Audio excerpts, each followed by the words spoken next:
right පුතේ අයිබෝන් හැමෝටම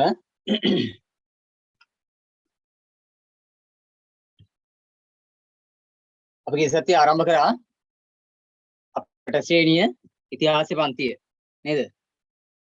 අට ශ්‍රේණි ඉතිහාස පන්තිය අපි ගිය සතියේ ආරම්භ කිරීම කරා. ඒ අනුව මම කතා කරා පුතේ අට ශ්‍රේණිය සඳහා අපිට පාඩම් මාතෘකා කීයක් තියෙකවද? අට ශ්‍රේණියේ පාඩම් මාතෘකා කීයක් තියෙකවද?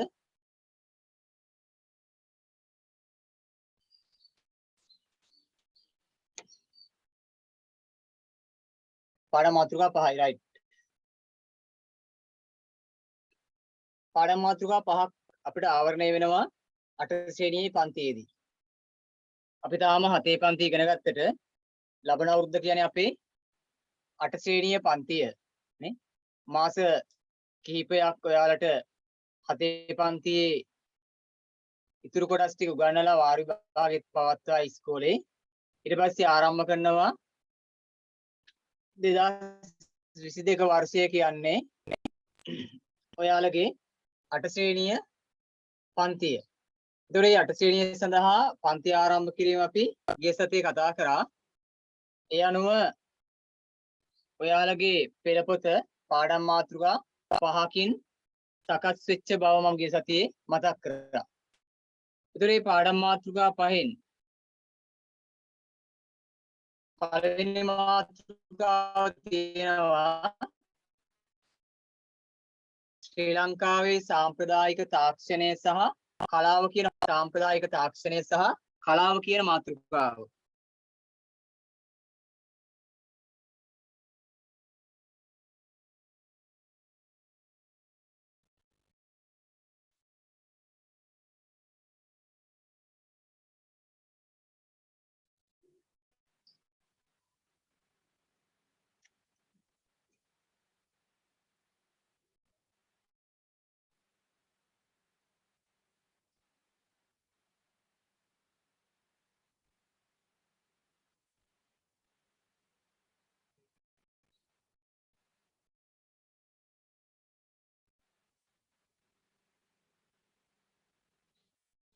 ශ්‍රී ලංකාවේ සාම්ප්‍රදායික තාක්ෂණය සහ කලාව.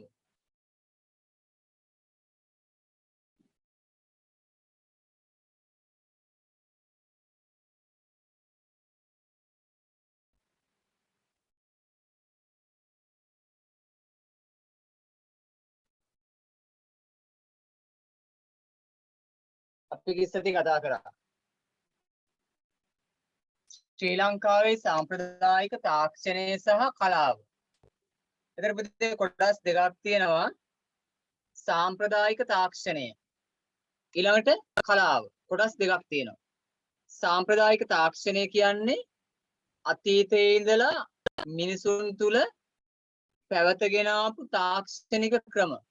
ඉස්සර කාලේ අපේ මුතුන් මිත්තන්ගේ කාලයේ සිට පැවතගෙන ආපු විවිධ හැකියාවන් දක්ෂතාවයන් මත ඔවුන් ලබාගත් ජයග්‍රහණ. එහෙම නැත්නම් අපි කියනවා ඔවුන් තමන්ගේ වැඩ කරගන්න විවිධ ක්‍රම අනුගමනය කරා. ඔවුන්ගේ විවිධ කටයුතු සඳහා විවිධ ක්‍රම අනුගමනය කරා. අන්නේ අනුගමනය කරපු ක්‍රමවලට අපි නමක් දානවා සාම්ප්‍රදායික තාක්ෂණය. සාම්ප්‍රදායික තාක්ෂණය. තාක්ෂණය සහ කලාව අතීතයේ සිට අපේ රාජධානි තුල විවිධ කලාත්මක කටයුතු චිත්‍ර කලාව, කැටයම් කලාව, මූර්ති කලාව ඒ වගේ කලාත්මක කටයුතු ගොඩාක් සිදු වුණා. කළු ගල් යොදාගෙන, ලී දඬු යොදාගෙන, සිමෙන්ති හුණු බදාම යොදාගෙන අද වගේ සිමෙන්ති නෙමෙයි හුණු බදාම. ඒව යොදාගෙන, මැටි යොදාගෙන විවිධ කලාත්මක ගොඩනැගීම් සිද්ධ කරා. අන්න ඒකට අපි නමක් දානවා කලාව. එතකොට සාම්ප්‍රදායික තාක්ෂණය සහ කලාව අතීතයේ ඉඳලා පැවතගෙන ආපු තාක්ෂණය. තාක්ෂණයක් කියලා අපි ගන්නේ ඕනම කටයුත්තක් වඩාත් පහසුවෙන් කර ගැනීමට අනුගමනය කරන ක්‍රම. අපි මොනවා හරි වැඩක් කරනකොට ඒ වැඩේ පහසුවෙන් කරගන්න අනුගමනය කරන ක්‍රමය. ඒක තාක්ෂණය.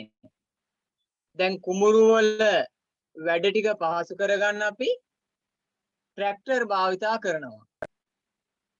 ගොයම් කපන මැෂින් භාවිතා කරනවා.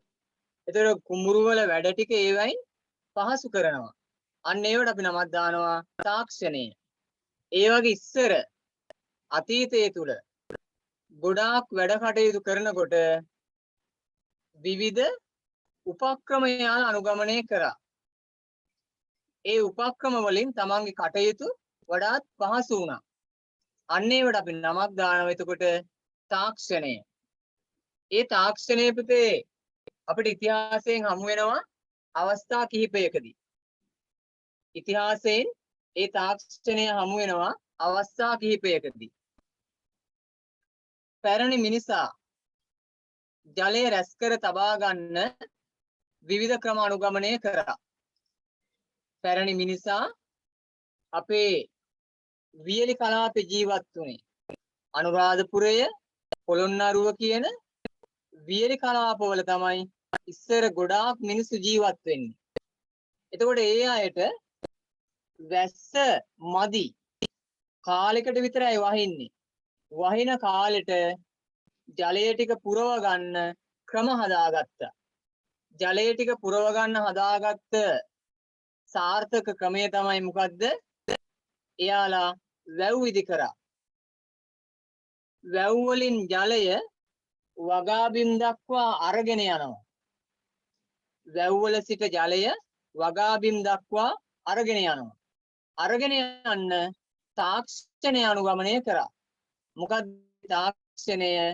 වාරි තාක්ෂණය. වැව් විදි කිරීම සහ ඇලමාර්ග ඉදි කිරීම කියන කොටස් අපිට හමු වෙනවා වාරි තාක්ෂණය යටතේ. එහෙම නැත්නම් ජලය රැස් කර තබා ගැනීමට අවශ්‍ය විට ප්‍රයෝජනයට ගැනීමට අනුගමනය කරා ක්‍රම.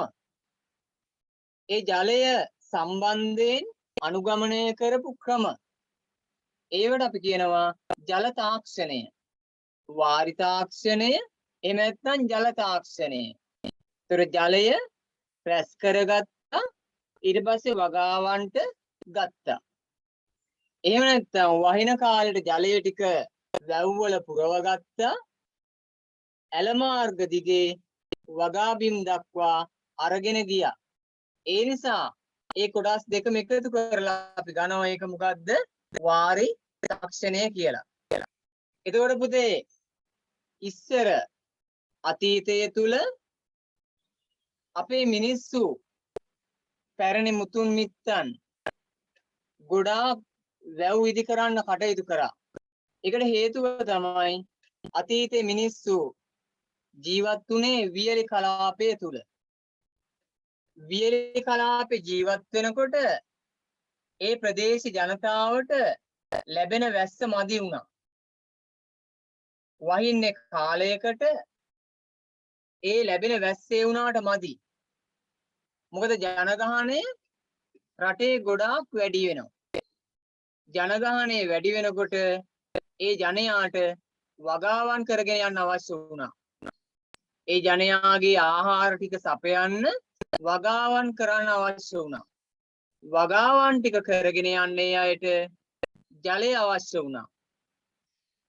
ජලය අවශ්‍යයි. හැබැයි ජලය මදි. ඒ නිසා ඒ අය කරා වැඩක් මොකද්ද? වහින කාලෙට ජලය පුරව ගන්න ක්‍රම හදාගත්තා. වහින කාලෙට ජලය පුරව ගන්න හදාගත්ත ක්‍රමය තමයි අපි කියන්නේ වැව් ඉදිකිරීමේ තාක්ෂණය. එතකොට ඉස්සර මිනිස්සු තමන්ට අවශ්‍ය ආහාර ටික තමන් නිපදවා ගත්තා.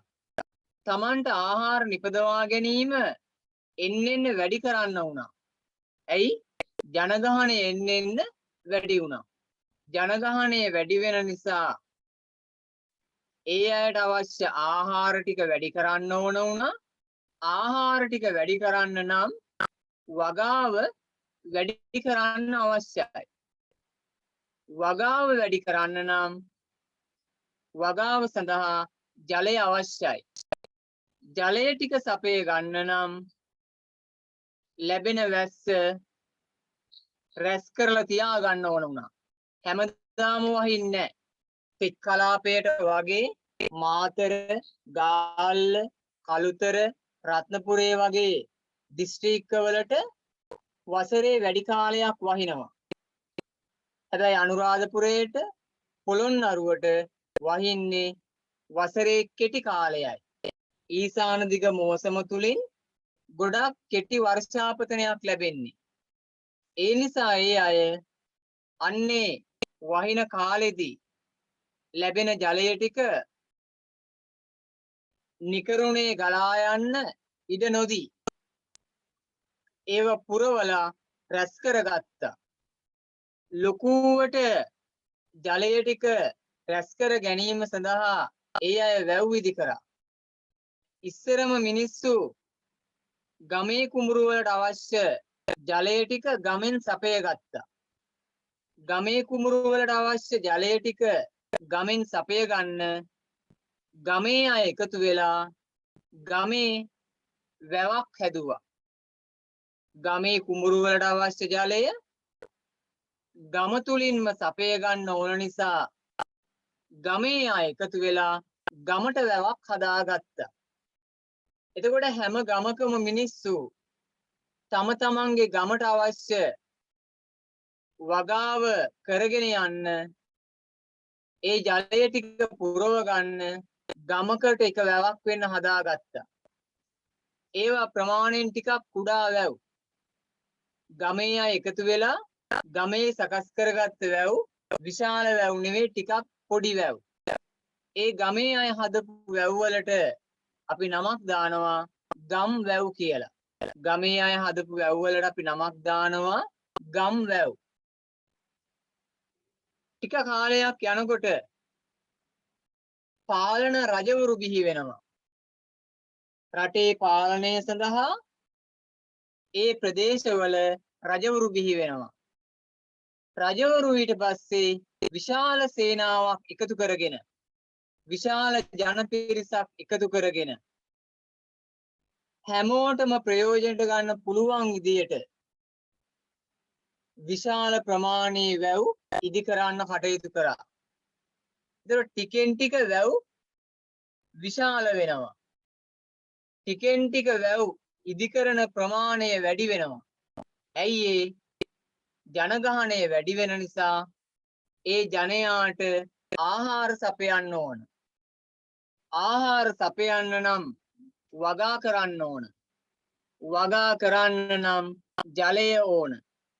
එහෙනම් අන්න ජලය ටික සපයන්න අතීතේ මිනිස්සු වැව් ඉදි කරා.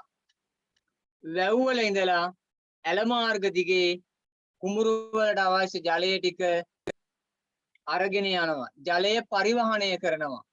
ජලය එක එක ප්‍රදේශවලට අරගෙන යනවා. ජල පරිවහනය.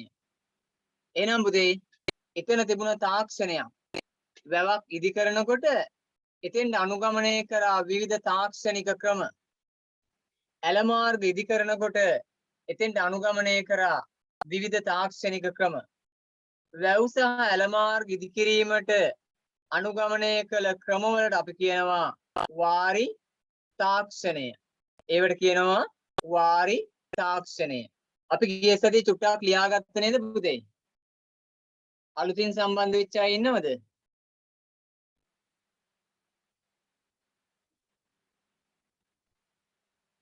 ගිය සතියේ අපි පාඩමේ චුට්ටක් ලියාගත්තා. ලියාගත්තේ නැති දරුවොත් ඇති මං හිතන හැටියට නේද?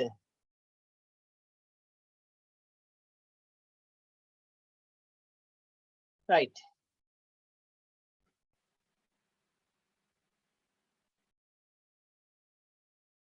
ලියාගත්තේ නැති දරුවන්ට ඒ ටික මම ලැබෙන්න සලස්වන්න. අද මාතෘකාවේ හැමෝම ලියා ගන්න පුතේ. වැව් ඉදි කිරීමේ ආරම්භය කියලා.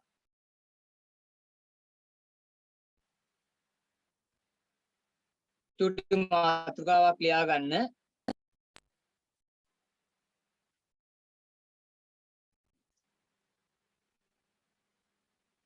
පුතේ ගිය සතියේ මොනවද ලිව්වේ නැති අය ඉන්නවද? ගිය සතියේ ලිව්ව නේද?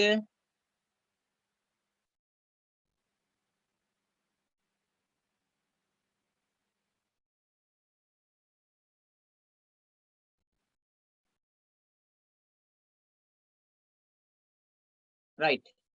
අද ලියන්න පුතේ මාතෘකාව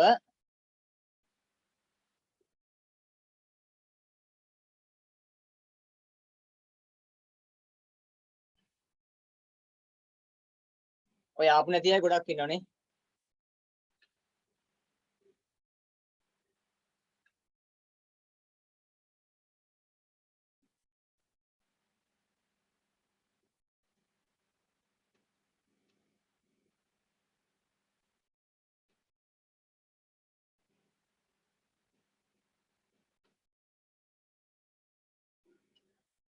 පුතේ ගිය සතියේ ආපු අපේ දරුවෙක් කියන්න බලන්න. අද ආපු දරුවෝ නෙමෙයි පුතේ. ගිය සතියේ ආපු දරුවෙක්. ගිය සතියේ අපේ පන්තියට සම්බන්ධ වෙච්ච දරුවෙක් කියන්න බලන්න. මුලින් අපි නෝට් එක ලිව්ව නේද?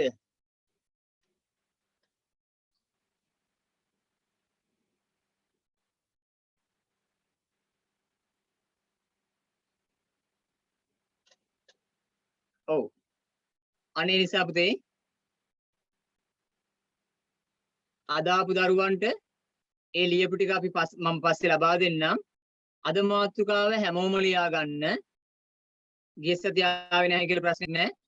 අද දරුවෝ හැමෝම ටික ලියා ගන්න. මාතෘකාව වැව් විදි කිරීමේ ආරම්භය කියලා. මාතෘකාව ලියා ගන්න. වැව් විදි කිරීමේ ආරම්භය කියලා.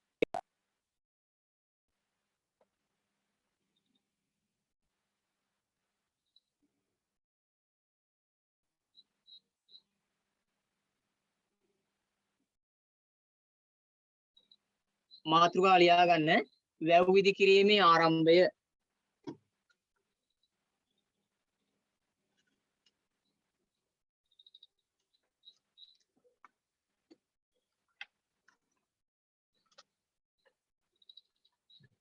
right. දැන් හොඳට පාඩම අහන් ඉන්න. එතකොට පුතේ මම කතා කරා වැව් විදි කරන්නට බලපාපු හේතුව නේද? වැව් විදි කරන්නට බලපාපු ප්‍රධාන හේතුව තමයි ඉස්සර කාලේ ගොඩාක් පිරිස ජීවත් වුණේ වියලි කලාපේ. ගොඩාක් පිරිස ජීවත් වුණේ වියලි කලාපේ නිසා ඒ අයට ජලය හිගවීම ලොකු ගැටලුවක් වුණා. ජල හිගයට මුහුණ දීමට සිදු වුණා. ජල හිගය ඔවුන්ට ඇති වෙච්ච නිසා ඒ ජලය ටික සපයගෙන කොහොම හරි තමන්ගේ වගාවන් කරගන්න අවශ්‍ය වුණා. අතීතේ මිනිස්සුන්ගේ ප්‍රධාන ආර්ථිකය ප්‍රධාන ජීවන වෘත්තිය වෙන්නේ මොකද්ද? ගොවිතැන. අපි 7 පන්තියේ ඉගෙන ගත්තනේ. අතීත මිනිසුන්ගේ ප්‍රධාන ජීවන වෘත්තීන් තිබුණනේ. ජීවන වෘත්තීන් 3ක් තිබුණා නේද? ඒ ජීවන වෘත්තීන් 3 එකක් තමයි අපේ කුෂි කර්මාන්තය. අනිත් එක කර්මාන්ත. තවත් එකක් වෙළඳාම. මතකයි නේද? 7 පන්තියේ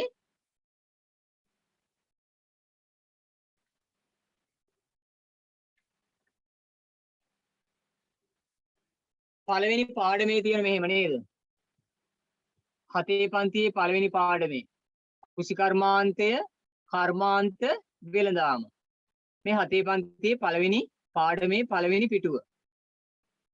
එතකොට පුතේ අපේ පැරණි මිනිසාගේ ප්‍රධානතම ආර්ථිකයක් තමයි කුෂි කර්මාන්තය. එතකොට ප්‍රධානතම ආර්ථිකයේ කෘෂිකර්මාන්තේ නම් ඒ කෘෂිකර්මාන්තය යටතේ ඒ අය කරා වගාවන් දෙකක්. හේන් ගොවිතැනයි මඩ ගොවිතැනයි. එහෙම නැත්නම් කුඹුරු ගොවිතැන. එතනදී කුඹුරු ගොවිතැන සඳහා එහෙම නැත්නම් වී ගොවිතැන සඳහා මඩ ගොවිතැන සඳහා ඒ කුඹුරු වැඩ කරන්න ඒ අයට අවශ්‍ය වුණා මොනවද? ජලය. ජලය අවශ්‍ය වුණා. හැබැයි යාලා ජීවත් වුණේ වියලි කලාපේ. වියලි කලාපේ ජීවත් වුණාට ඒ අයට කොහොම හරි කෘෂිකර්මාන්ත කරන්නත් අවශ්‍යයි. වියලි කලාපය නිසා ජලය හිගයි.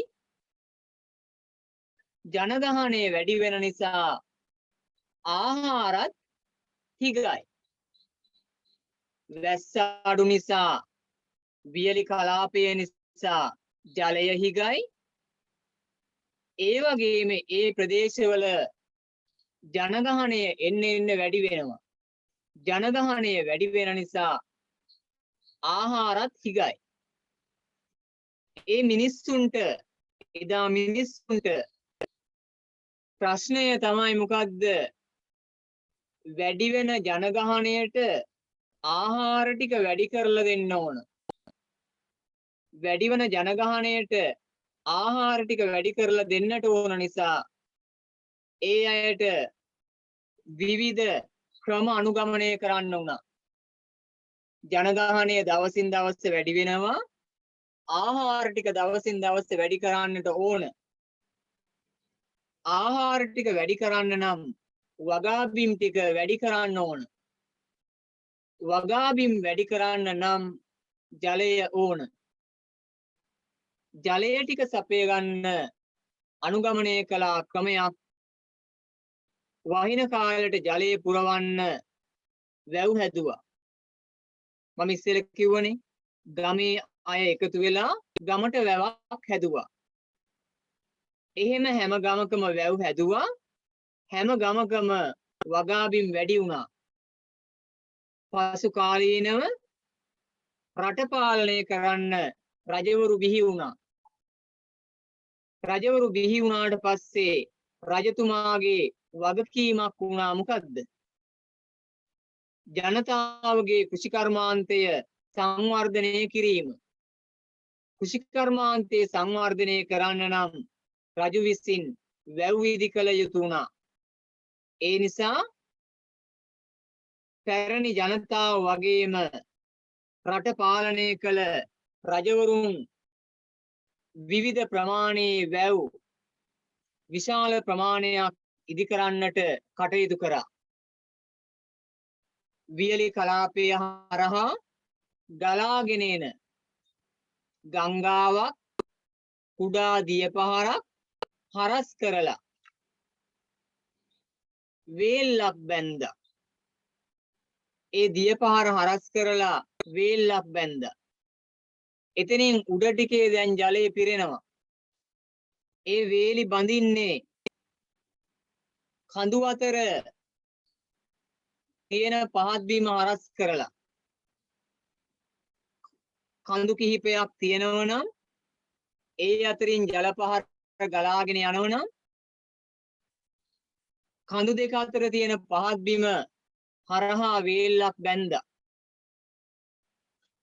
අනෙක් ටික කඳු වලින් වට වෙලා තියෙන්නේ. අනෙක් ටික කඳු වලින් වට වෙලා තියෙන නිසා බැම්ම එක පැත්තකින් බැඳපු නිසා ඒ අතර ටිකේ ජලය පිරෙනවා. ඊට පස්සේ බැම්මේ ඉඳලා සොරවුව කියන සිදුර තුලින් අපි ඒව පස්සේ කතා කරමු. සොරවුව මගින් ජලය අරගෙන ඇල මාර්ග දිගේ වගාබිම දක්වා ජලය ප්‍රවාහනය කරනවා. අපි කියනවා ජල පරිවහනය. එතකොට කුඩා කුඩා වැව් ඉදි කරලා ඒකෙන් ගමට වැඩක් වෙච්ච නිසා පාලනයට ආපු රජවරු වැව් ඉදි කරන්නට කටයුතු කරා.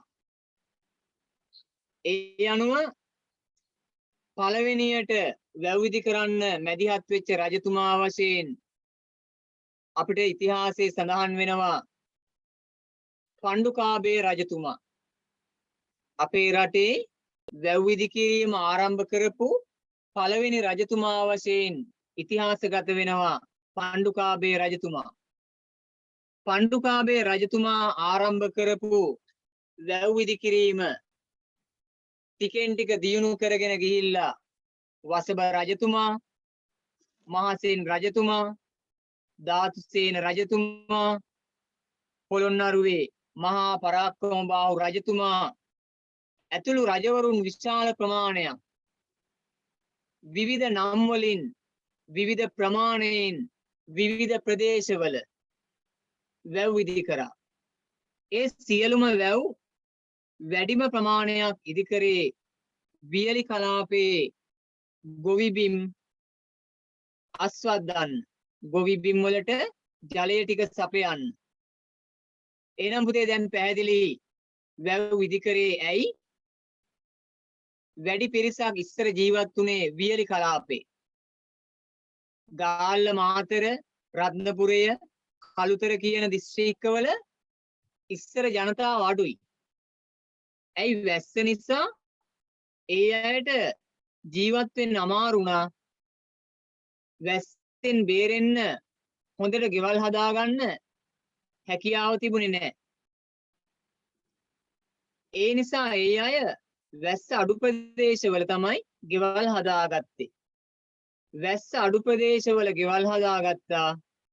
ගෙවල් වල ඉන්න මිනිස්සු ප්‍රමාණය, ජනගහනය එන්නෙන්නම වැඩි වෙනවා. ජනගහනය එන්නෙන්න වැඩි වෙනකොට ඒ වැඩි වෙන ජනයාට ආහාර ටික වැඩි කරන්නට ඕන.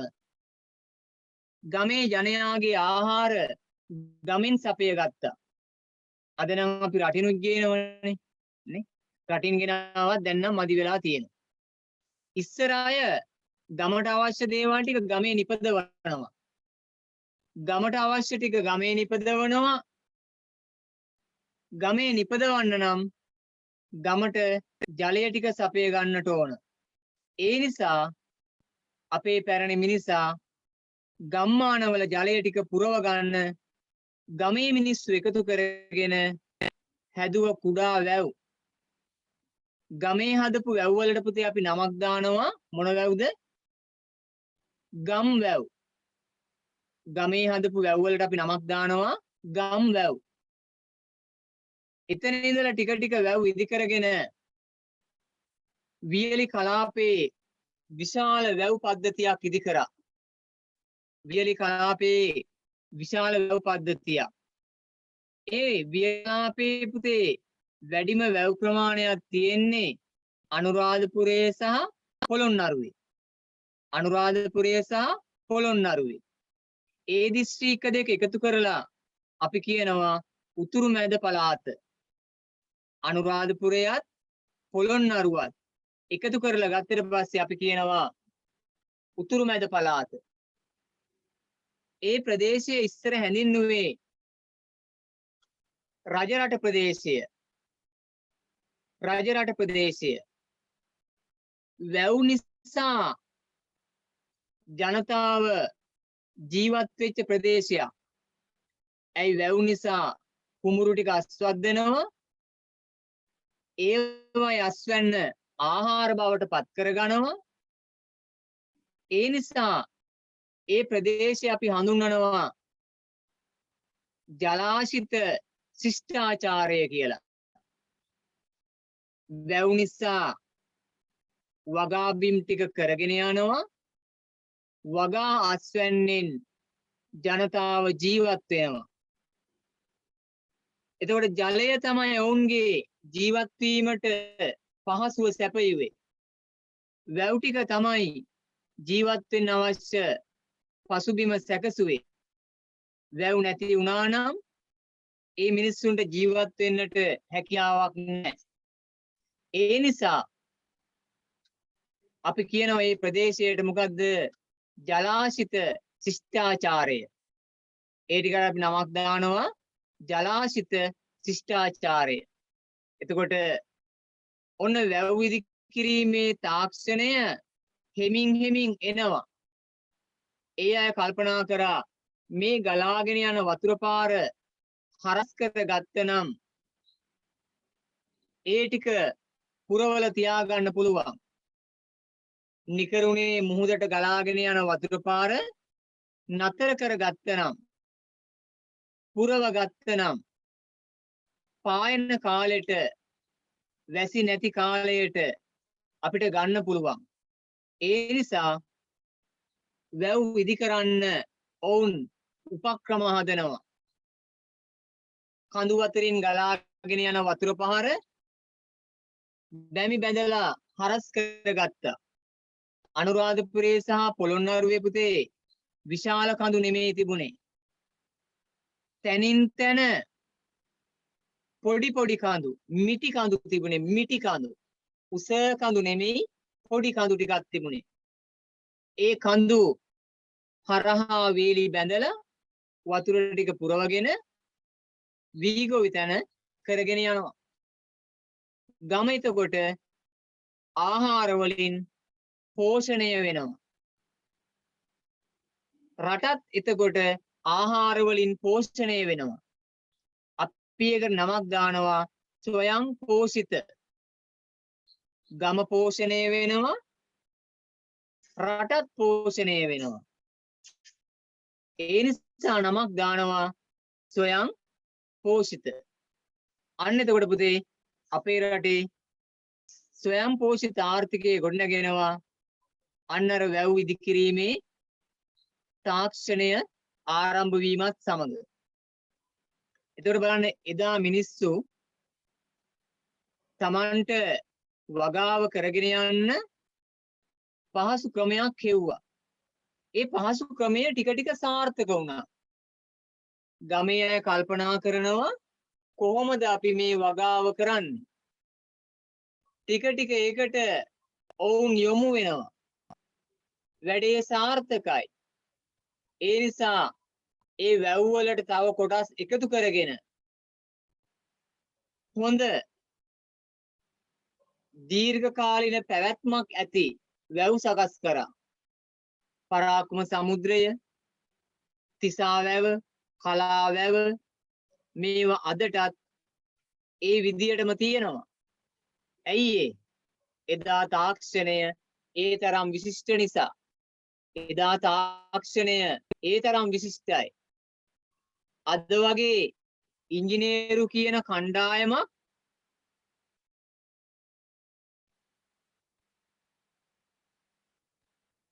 මම මේ කතා කරන්නේ පුතේ අච්චුපොත් තියෙන දරුවෝ දෙවෙනි පිටුව. අච්චුපොත් තියෙන දරුවෝ දෙවෙනි පිටුව පෙරලා ගන්න.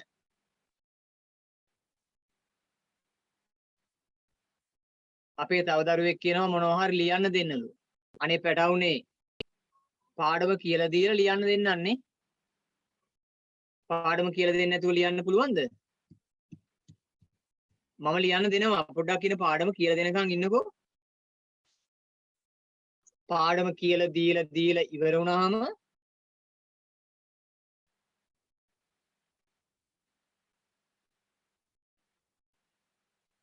පාඩම කියලා දීලා ඉවර වුණාට පස්සේ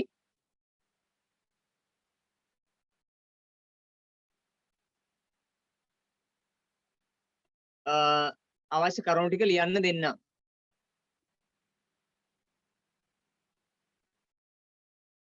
හරිනේ?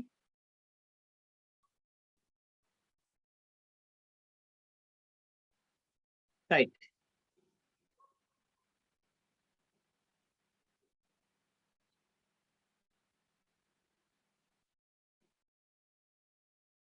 right.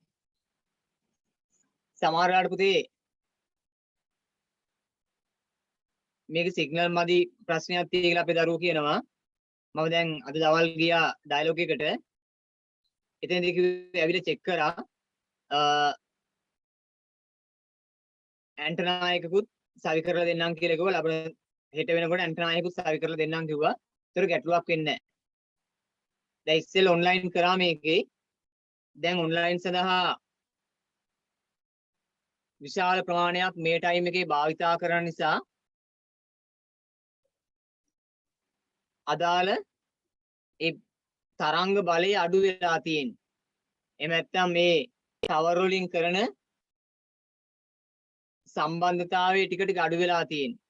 නිසා හෙට දිනේදී ඇන්ටනා එකක් සවි කරලා දෙයි. එතෙන්දී ගැටලුව නැති වෙයි. ඔය සිග්නල් පස්සේ තියෙන දරුවන්ට එතකොට ඒ ගැටලුවක් නැති වෙයි. මම අකුරු ඇකඩමි එකත් එක්ක කතා කරාද? ඊපස්සේ අදත් මේ විදිහට කරන්න. හෙට ඉඳලා ඒ ගැටලුව निराකරණය වෙයි. ඒ නිසා ඉදිරියේ ඒ වගේ ගැටලුවක් ඇති වෙන්නේ නැහැ. හරිනේ? නිසා අද පාඩම හොඳට ඒක අපිට මම දිගින් දිගටම කියන්නේ ඔබට ඇහුනේ නැත්නම් ඊළඟ වටේදී හරි ඇහෙන්න ඕන නිසා. රයිට්. එතකොට පුතේ අපේ වැව්විදි කිරීම ආරම්භ කරනවා පුතේ පණ්ඩුකාභය රජතුමා. පණ්ඩුකාභය රජතුමා කාලේ අපේ රටේ වැව් 3ක් ඉදි කරා කියලා මහා වංශයේ සඳහන් වෙනවා. පණ්ඩුකාභය රජු දවස අපේ රටේ වැව් 3ක් ඉදි කරපු බව මහා වංශයේ සඳහන් වෙනවා. අච්චුපොත් තියෙන දරුවෝ දෙවෙනි පිටුව පෙරලා ගන්න. හරිනේ? අපේ දරුවෝ අච්චුපොත් නැත්තම් පුතේ අසල්වැසි ගෙදරකින් ඇති නේද ගිය අවුරුද්දේ 8 පන්ති ඉඳපු අය? ඒ අයගෙන් අච්චුපොතක් ඉල්ල ගන්න. ඉල්ලගෙන පළවෙනි පාඩම් එක හරි දෙක හරි ෆොටෝකොපි ගහ ගන්න. එතකොට Tamanට ළඟ තියා ගන්න පුළුවන්. අච්චුපොත් තියෙන දරුවන්ට ගැටලුවක් නැහැ. අච්චුපොත් නැති දරුවෝ 8 පන්තියේ පොතක් ඉල්ලගෙන ඔයාලට ලබන සතිය වෙනකොට මේ වැඩේ කරගන්න පුළුවන් නේද? තුන්වෙනි ඉස්කෝලේ පටන් ගන්නවනේ. තුන්වෙනි ඉස්කෝලේ පටන් ගත්තට පස්සේ 8 පන්තියේ ළමයෙක්ගෙන් අච්චුපතක් ඉල්ල ගන්න. ඉල්ලගෙන පළවෙනි පාඩම ෆොටෝකොපි ගහ ගන්න. එතකොට Tamanට අච්චුපොත ළඟ තිබුණා වගේ තමයි. අච්චුපොත ලැබෙනකන් අන්නේ පොතම ගහන්න එපා. අච්චුපොත් හම්බ වෙනනේ තව ටික දවසකින්.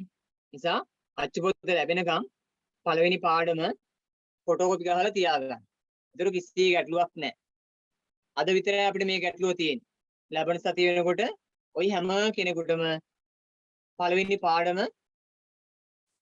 හොයාගන්න පුළුවන්. ඉස්කෝලවල වාර විභාග තියෙන කතාවක් කියනවා. දැන් ලැබෙන සතිය ඉස්කෝල පටන් ගත්තාම වාර විභාග 30යි. හරිනේ? වාර විභාග 30යි.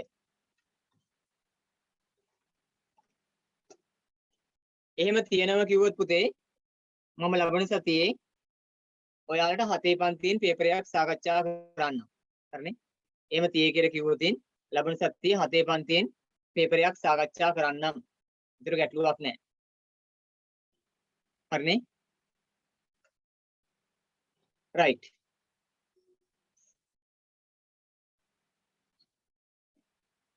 ඔන්න එතකොට අපි කතා කරමින් හිටියා වසභ රජතුමා වැව් 3ක් ඉදි කරපු බව මහා වංශයේ සඳහන් වෙනවා. ලබන සතියේ වාර විභාග 30 කියලා කිව්වොත් පුතේ මම ඔයාලට අනිවාර්යයෙන්ම පේපරයක් දානවා ගෲප් එකට. ඒ පේපරේ ඊට පස්සේ දවසේ මම සාකච්ඡා කරන්නම්. හරිනේ? පේපරේ දාන්නම් ගෲප් එකට. ඊට පස්සේ දවසේ මම ඒක සාකච්ඡා කරන්නම්. රයිට්. පේපරේ දැම්මට පස්සේ ඔයාලට ඒක print out එකක් ගන්න පුළුවන් නම් ගන්න. එහෙම නැත්නම් ප්‍රශ්න ටික ලියා ගන්න. හරිනේ? ප්‍රශ්න ටික ලියා ගන්න. ඊට පස්සේ මම ඒක සාකච්ඡා කරන්නම්. රයිට් පුතේ.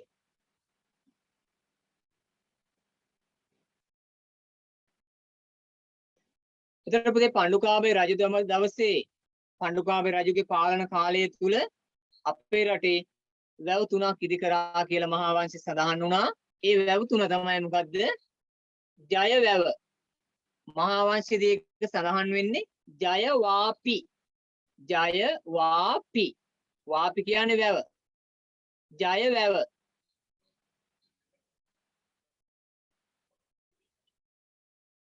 අපේ දරුවෙක් අහනවා 7 පන්තියේ පොතේ දෙවෙනි පිටුවද නෑ පුතේ. 8 පන්තියේ දෙවෙනි පිටුව. 8 පන්තියේ දෙවෙනි පිටුව මේ කරන්නේ. ජය වාපි. ජය වැව. අබේවාපි අබේ වැව ගාමිනී වාපි ගාමිනී වැව වැව තුනයි ජයවාපි අබේවාපි ගාමිනී වාපි එතකොට වැව තුනක් වසභ රජ පණ්ඩුකාභය රජතුමා විසින් ඉදි කළා කියලා සඳහන් වෙනවා. ඊට පස්සේ අපේ පැරණිතම වැව කියලා ඉතිහාසයේ සඳහන් වෙනවා අබේ වැව. අපේ ඉතිහාසය තුල ඉදි කරපු පැරණිම වැව කියලා ඉතිහාසයේ සඳහන් වෙනවා අබේ වැව. විශ්වාස කරනවා අබේ වැව තමයි අපේ පැරණිතම වැව කියලා කියන්නේ. ඊට පස්සේ තිසා වැව දේවානම් පියතිස්ස රජතුමා විසින් තැනුවා කියලා මේ රජවරු මේ වැව් ඉදිකලා කියලා විශ්වාස කරනවා. සමහර වැව් ඉදිකිරීම පිළිබඳව තොරතුරු හමු වෙන ප්‍රමාණය අඩුයි. නිසා කුමන හෝ තොරතුරක් මොනවා හරි තොරතුරක් ඇසුරින් විශ්වාස කරනවා රයිට් එහෙනම් මේ වැව හදන්න නැත්තේ මේ රජතුමා කියලා. සමහර රජවරුන් හදපු වැව් සෙල්ලිපිවල සඳහන් වෙනවා. සමහර රජවරුන් හදපු වැව් පිළිබඳ සඳහන් වෙන්නේ නැහැ. ඒතර ඒ පිළිබඳව මොනවා හරි සාධක හොයාගෙන විශ්වාස කරනවා මේ රජතුමා තමයි මේ වැව් හදන්නට ඇත්තේ කියලා. ඒ අනුව තිසා වැව දේවානම් පියතිස්ස රජතුමා විසින් ඉදි කළා කියලා විශ්වාසයක් තියෙනවා. එතකොට අපේ රටට පුතේ ආවා මුලින්ම ආර්ය කණ්ඩායම් ටික අපි අහලා තියෙනවනේ. විජය ඇතුළු පිරිස, පඬුවස් දෙව් ඇතුළු පිරිස, බද්දකච්චායන ඇතුළු පිරිස. එතනදී අර විජය ඇතුළු පිරිස ඇවිල්ලා එයාලා තමයි මුලින්ම ගම්මාන පිහිටුවා ගත්තේ. ඒ ගම්මානවල මුලින්ම වැව් හැදුවා. එතකොට විජය රජුගේ පිරිස ඇවිල්ලා එක එක ප්‍රදේශවල වැව් හදලා පස්සේ කාලේ අපේ රජවරු බිහි වුණාට පස්සේ රජවරුන් විසින් වැව් හැදුවා. අන්නේ රජවරුන් විසින් හදපු වැව් තමයි ඉතිහාසයේ ප්‍රධාන වැව් වශයෙන් සඳහන් වෙන්නේ. ගම්මානවල හදපු වැව් පිළිබඳව ගම්මානවල වැව් හැදුව කියලා විතරයි සඳහන් වෙන්නේ. හදපු පුද්ගලයෝ ඒ වැව් වල නම් සඳහන් වෙන්නේ නැහැ. ඊට පස්සේ ක්‍රමයෙන් වැව් විදි කරලා ඒ වැව් දිගින් දිගටම පවත්වගෙන යන්න.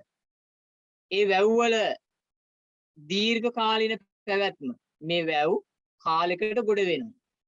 කාලයකට වල් බිහි වෙනවා. ඒතර ඒ වැව් සුද්ධ කරන්න ඕන. වැව් වල මඩ අයින් කරන්න ඕන. එහෙම වැව් ටික අලුතින් අලුත් වැඩියා කරන්න ඕන. වැව් ටික දවසින් දවස කාලෙන් කාලයට අලුත් වැඩියා කරන්න ඕන. ඒවට අපි කියනවා වැව් ප්‍රතිසංස්කරණය කරනවා. වැව් කාලෙන් කාලෙට අලුත් වැඩියා කරන්න ඕන. ඇල මාර්ග කාලෙන් කාලෙට අලුත් වැඩියා කරන්න ඕන. ඒවට අපි නමක් දානවා ප්‍රතිසංස්කරණය. ඒව අලුත් කරනවා. දැන් ලබන වසරට ගෙවල් අලුත් කරනවා. ගෙවල් සෝදනවා, ගෙවල් වල තියෙන එකිනෙක ආවරණ නේ ජනෙල් දොරවල් රෙදි ඒවා සෝදලා පිරිසිදු කරලා 2022 වසරට සූදානම් වෙනවා නේද?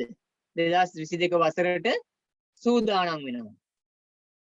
කැඩිච්ච බිඳිච්ච දැන් හදනවා. ඒතර ප්‍රතිසංස්කරණයක් වෙනවා. අලුත් වෙනවා. අපි ලබන වසරට අලුත් වෙන්නට ඕන. කොහොමද අලුත් වෙන්නේ? හරියට වැඩ කරන්න ඕන. හරියට වැඩ කරන්න ඕන. මේ පන්තිය හැමදාම මේ වෙලාවට දිගටම කරගෙන යනවා. හැම දරුවෙක්ම පන්තිය පටන් ගත්ත වෙලේ ඉඳලා අවසන් වෙනකම් පන්තියේ රැඳී සිටින්නට ඕන. නැත්නම් අද ටිකක් වෙලා ඉඳලා පන්තියෙන් අයින් වුණොත් ලබන සතියේ කොටස තේරෙන්නේ නැහැ. මොකද අද නවත්තන තැනින් තමයි අපි ලබන සතියේ පටන් ගන්න. right. එහෙනම් අපේ වැව්විදි කිරීමේ තාක්ෂණය ගැන අපි චුට්ටක් ලියා ගනිමු.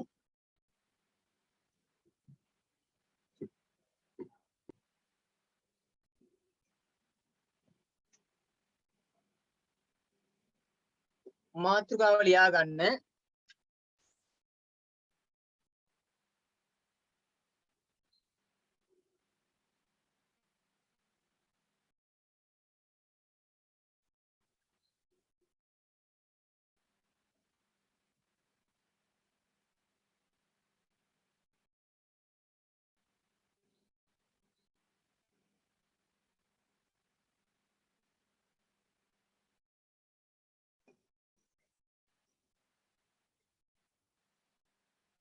වැව්විදි කිරීමේ ආරම්භය.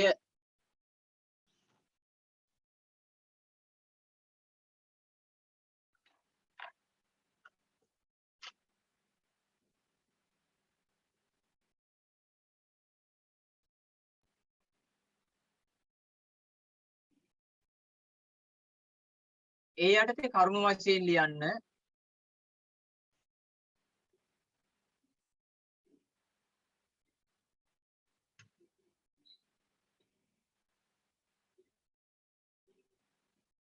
වැව්විදි කිරීමේ ආරම්භය කියලා මාතෘකාව දාලා ඒ යටතේ කරුණු වශයෙන් ලියන්න.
ශ්‍රී ලංකාවේ මුල්ම ජනාවාස ශ්‍රී ලංකාවේ මුල්ම ජනාවාස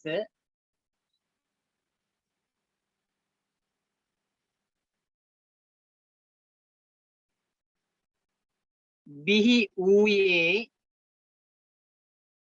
ශ්‍රී ලංකාවේ මුල්ම ජනාවාස බිහි වූයේ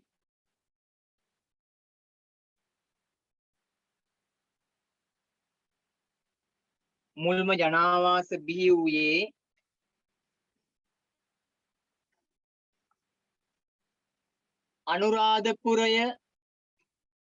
අනුරාධපුරය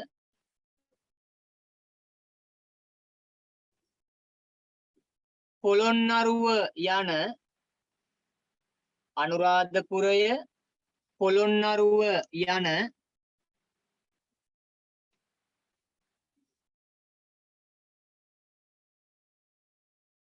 වියලි කලාප තුලය වියලි කලාප තුලය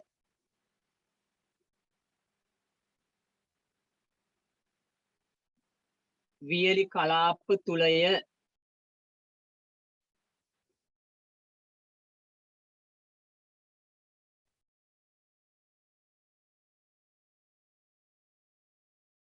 දෙවෙනි තරු ලකුණ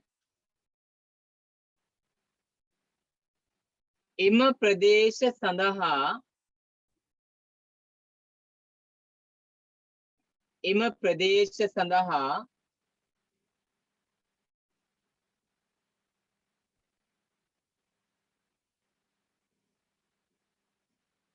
වර්ෂාව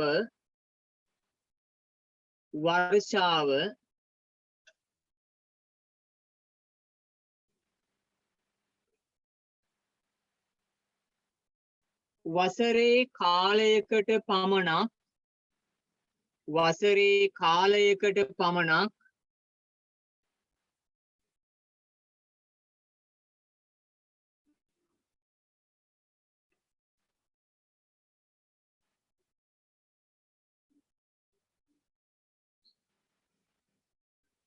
ලැබුණු අතර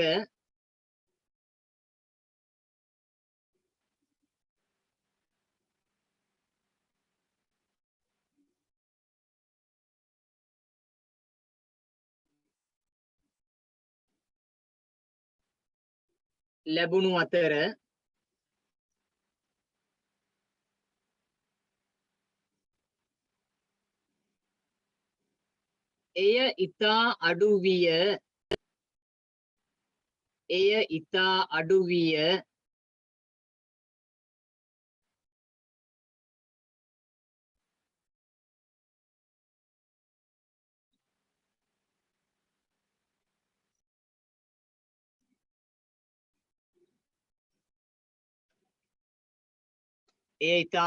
විය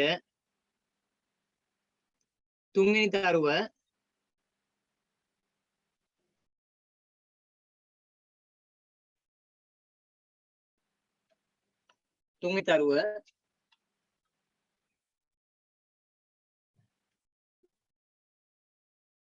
එම වියලි කලාපයේ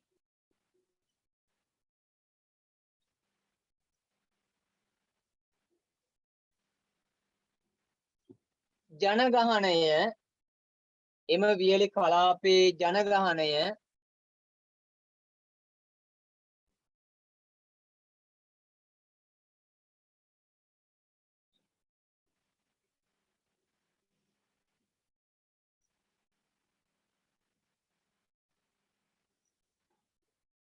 වේගයෙන් වැඩි වූ අතර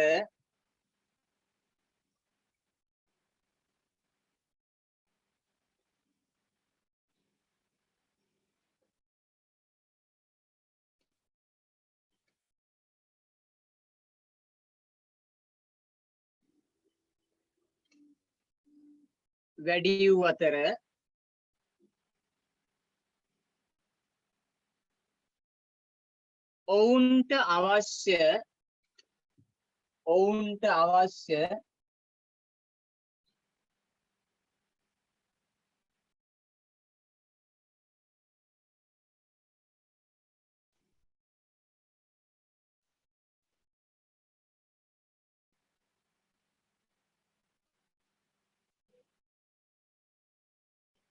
ඔවුන්ට අවශ්‍ය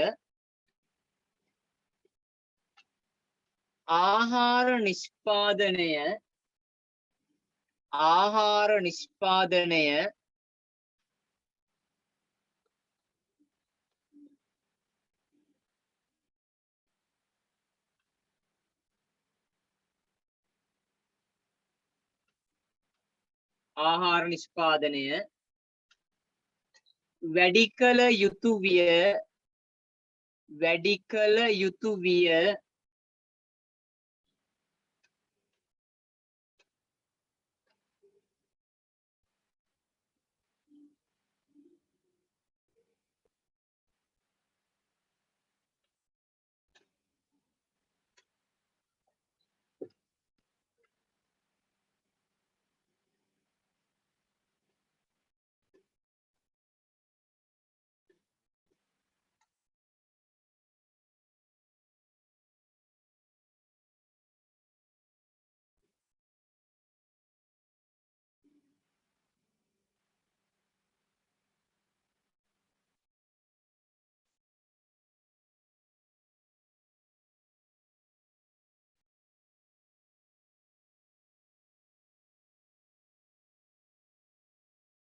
වැඩි කළ යුතු විය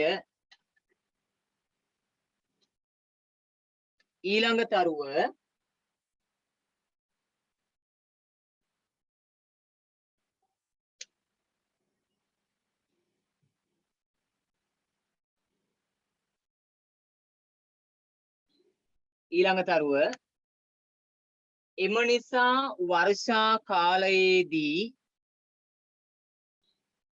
එම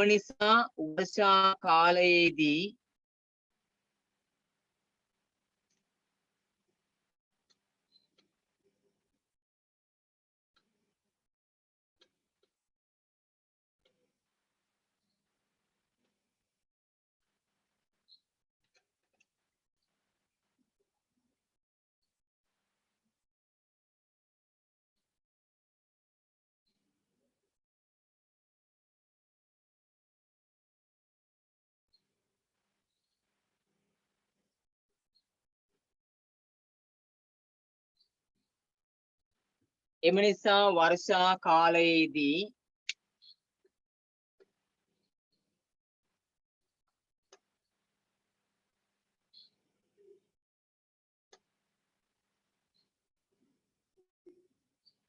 මොන පුතේ මේ අන්තිම කරුණ මේ ආයි කියන මුල ඉඳලා අන්තිම කරුණ දෝන දැන් පළවෙනි එක ඔක්කොම හරි නේද? අපි ආයි පස්සේ කියන්න හොඳේ. අන්තිම එක කියන්න දැන් අන්තිම එක. එම නිසා වර්ෂා කාලයේදී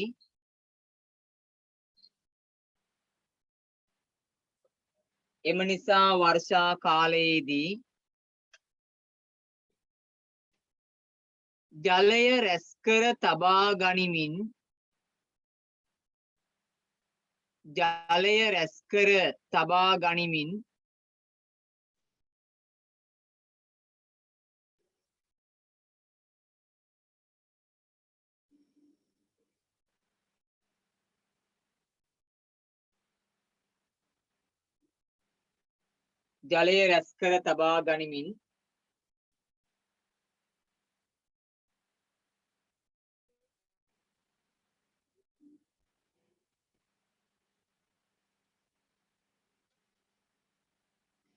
කෘෂිකර්මාන්තය පවත්වාගෙන යාම සඳහා එම නිසා වර්ෂා කාලයේදී ජලය රැස්කර තබා ගනිමින්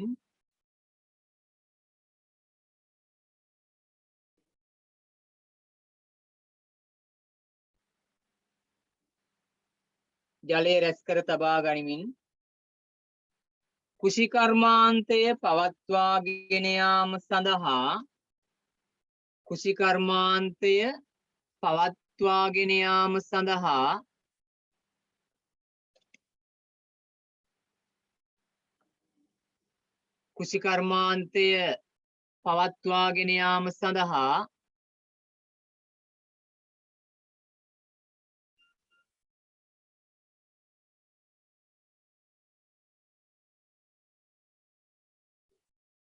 වැව් ඉදිකර ඇත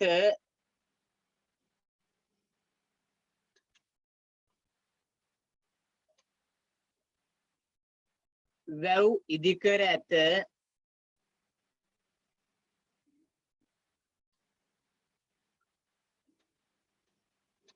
වැව් ඉදිකර ඇත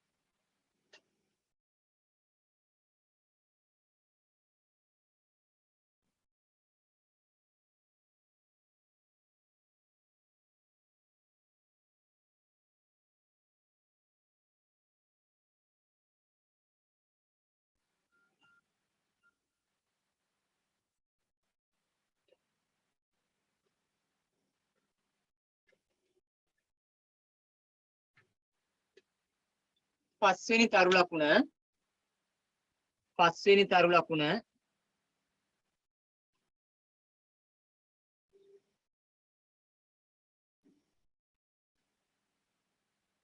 ආයි මම පුතේ මුල ඉඳලා කියන්නම් ඉස්සෙල්ලා පස්වෙනි එක ලියා ගන්නකෝ මං ආයි මුල ඉඳලා කියන්නම් ඒතර ලියා ගන්න බැරි වෙච්ච අයට ලියන්න පුළුවන් හරිනේ මුල ඉඳලා ආයිමත් කියන්නම් පස්වෙනි කරුණත් කියලා හොඳේ ඉස්සෙල්ලා පස්වෙනි එක ලියන්නකෝ පස්වෙනි එක නිටි කඳු අතරින් නිටි කියන්නේ පොඩි නිටි කඳු අතරින්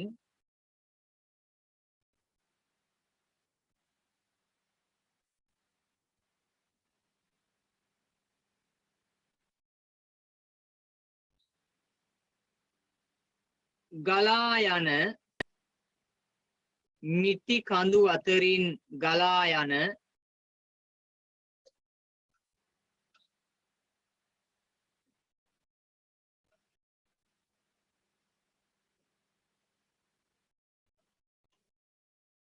දිය පහර හරස් කර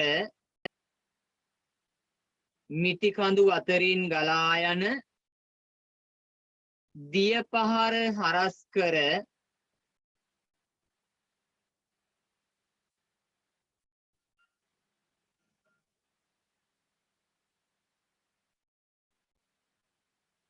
වේල්ලක් බැඳ වේල්ලක් කියන්නේ බැම්මක් වේල්ලක් බැඳ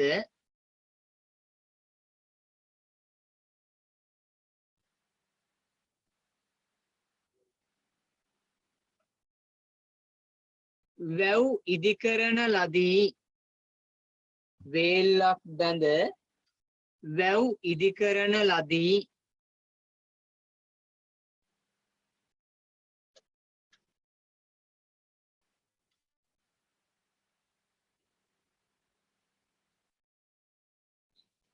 දිය පහර හරස් කර වේල්ලක් බැඳ වැව් ඉදිකරන ලදී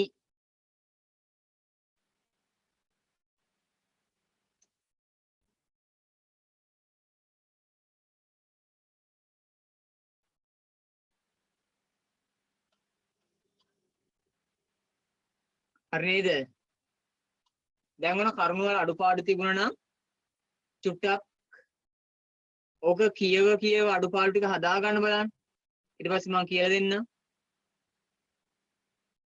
විනාඩියක් දෙකක් අරගෙන මේක කියව ඔයාලා ලියපු එක කියව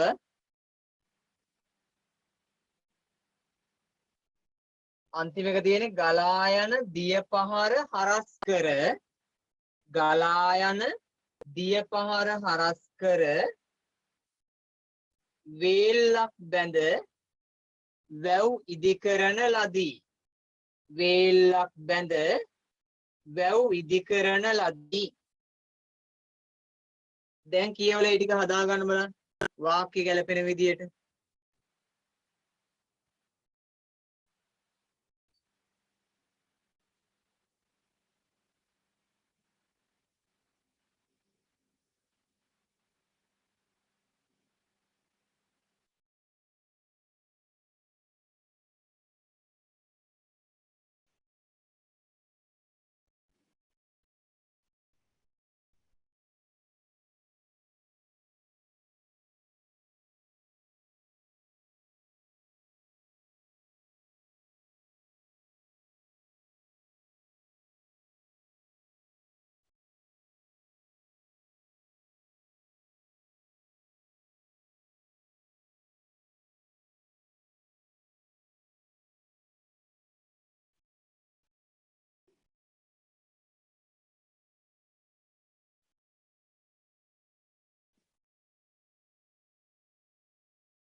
හරියද පුතේ?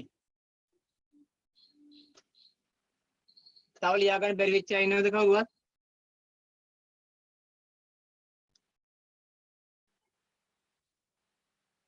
හරියද ඔක්කොම අය?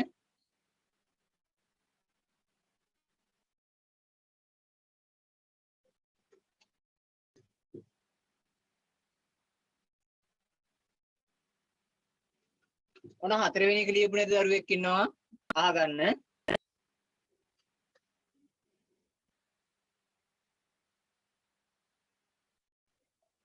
හතරවෙනි එක. තුන්වෙනි එක බලා ගන්න. 1 2 3.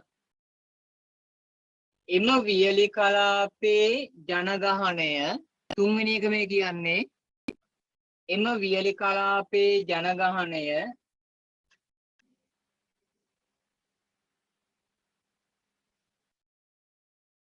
වේගයෙන් වැඩි වූ අතර ගොඩක් ඉන්න එම වියලි කලාපේ ජනගහනය වේගයෙන් වැඩි වූ අතර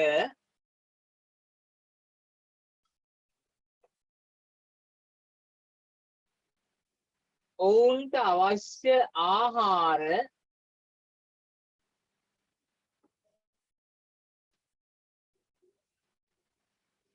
නිෂ්පාදනය වැඩි කළ යුතු විය. ඔවුන්ට අවශ්‍ය ආහාර නිෂ්පාදනය වැඩි කළ යුතු විය.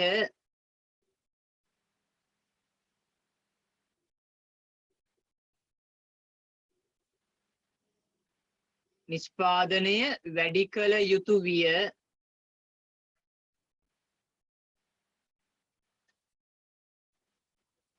හතරවෙනි එක. එම නිසා වර්ෂා කාලයේදී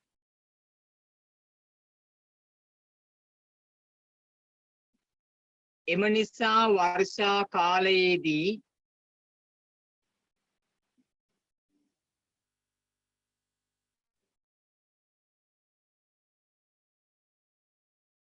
ජලය රැස් කර තබා ගනිමින්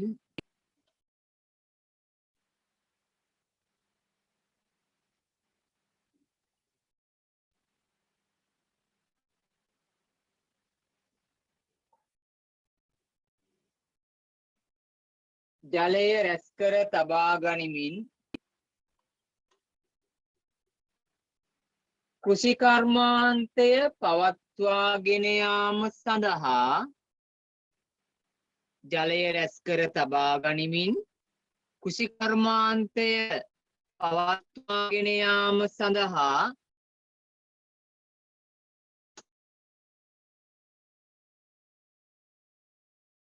කෘෂිකර්මාන්තය පවත්වාගෙන යාම සඳහා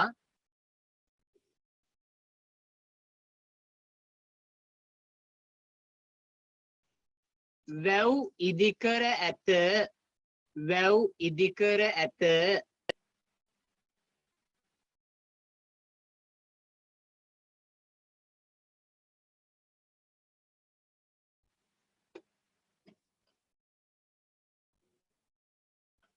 පස්වෙනි එක මිටි කඳු අතරින්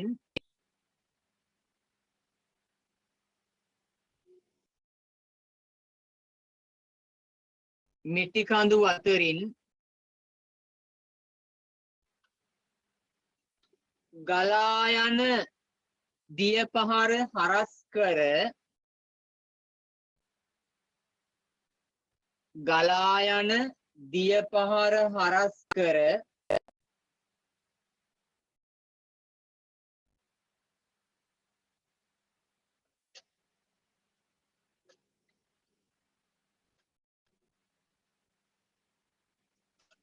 වේල්ලක් බැඳ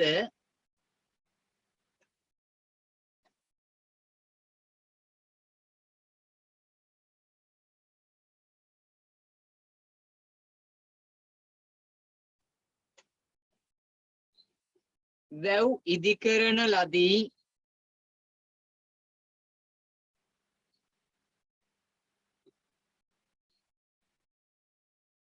වැව් ඉදිකරන ලදී.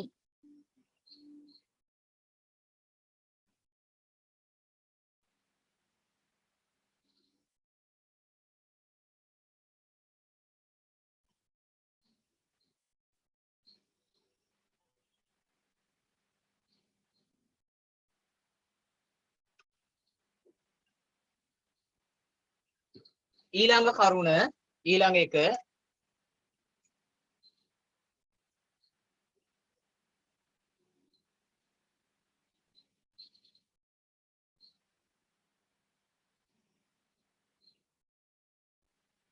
වියලි කලාපයේ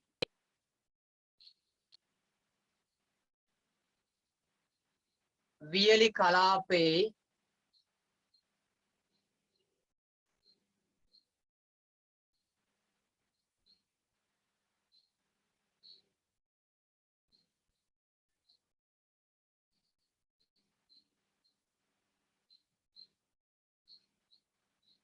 වියලි කලාපයේ ගැමි නායකයන්ගේ ගැමි නායකයන් ගමේ නායකයා ගැමි නායකයන්ගේ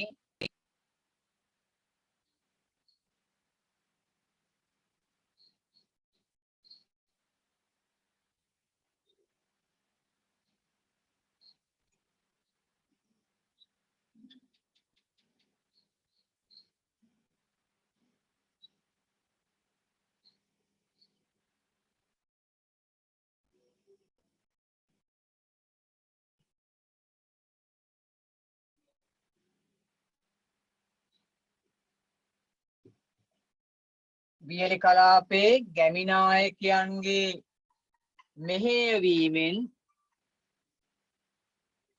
ගැමි නායකයන්ගේ මෙහෙයවීමෙන්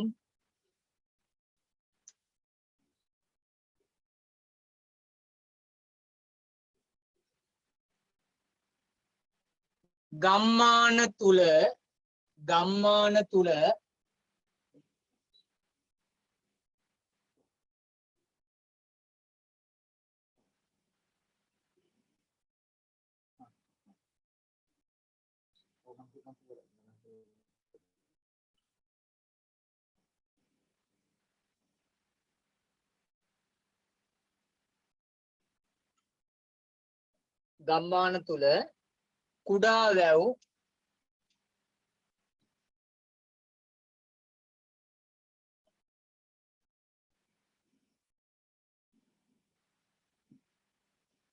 කුඩා වැව් ඉදිකරන ලදී.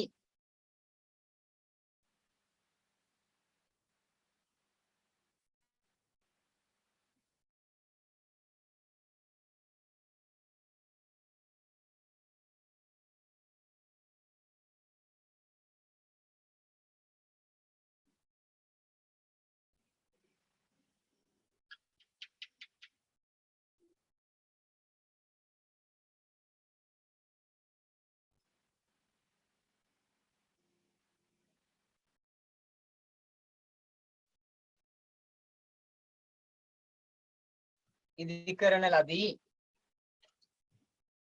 එය ගම්වැව් ලෙස හඳුන්වයි.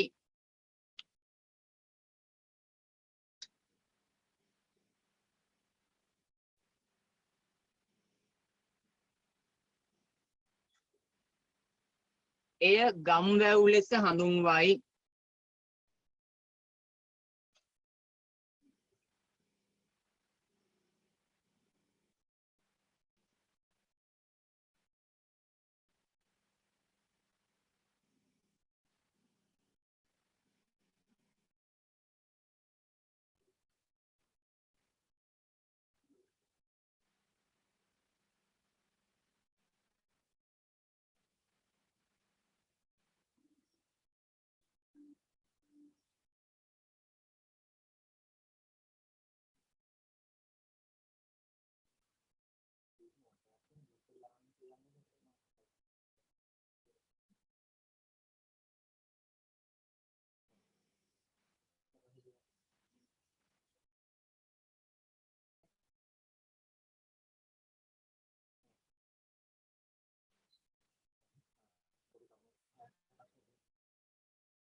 හරිද පුතේ?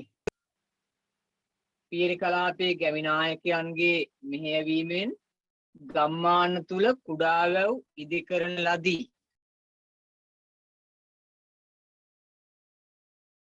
එය ගම් වැව් ලෙස හඳුන්වයි. එය ගම් වැව් ලෙස හඳුන්වයි.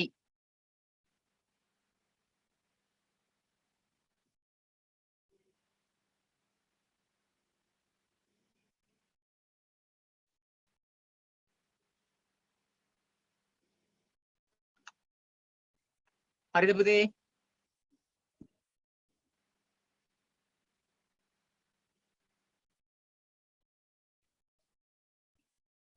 රයිට් පුතේ. මෙන්න මේක හොඳට අහගන්න පුතේ. මේ අද සිග්නල් ලොකු ගැටලුවක් තියෙනවා. හරිනේ?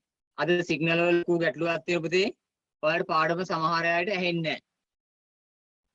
සමහර අයට පාඩම ඇහෙන්නේ නැහැ. නැත්තම් ලියන දේවල් පේන්නේ නැහැ. ඒ නිසා